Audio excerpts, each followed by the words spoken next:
North Wilkesboro Speedway was once the pride of Wilkes County, and so was Benny Parsons. He grew up there, and he went on to race at his hometown track as a top Cup Series driver. But as the Speedway wore away over the years, so did Benny. Prior to his passing in 2007, his dying wish was to bring life back to his beloved track. I'm just going down my husband's checklist, and I kept going back to that number 3, and number 3 was the reopening of North Wilkesboro Speedway.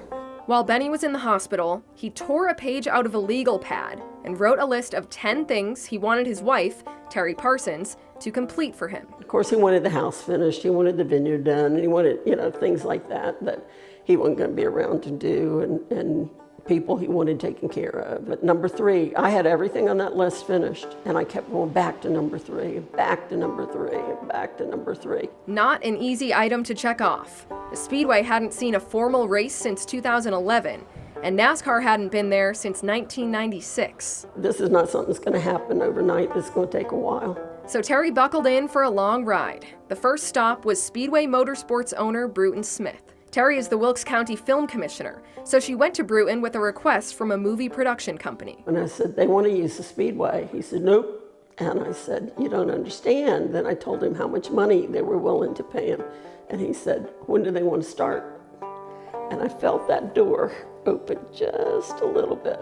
So Terri stepped on the gas. She organized more movie and even music video shoots, electrical work, an iRacing rendition of the Speedway, and Cup Series stars testing at the track. Parsons' next stop took her to new Speedway Motorsports CEO Marcus Smith, son of Bruton Smith. Marcus said, what do you want? And I said, I want to reopen the Speedway. He said, what makes you think it would work? How about a giant billboard? Terri Parsons was behind the 2021 We Want You Back campaign.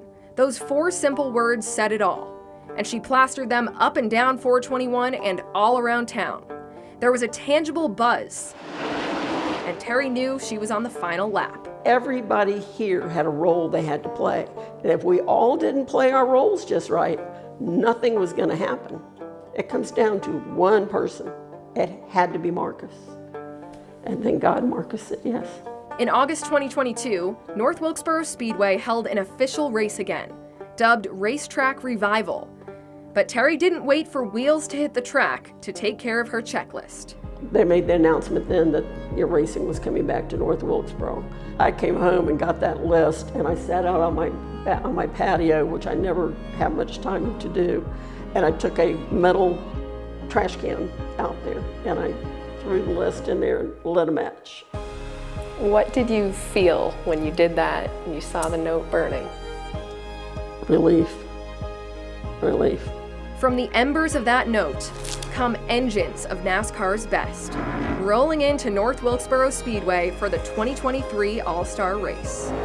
I think not only Benny, but I think Junior Johnson, and I think about Barney Hall, and I think about Enoch Staley, and all the people that had passed away that wanted this as bad as I did, that wanted this as bad as Benny did. I like to think they're smiling, and I think on race day there's going to be a lot of people cheering for a lot of different reasons.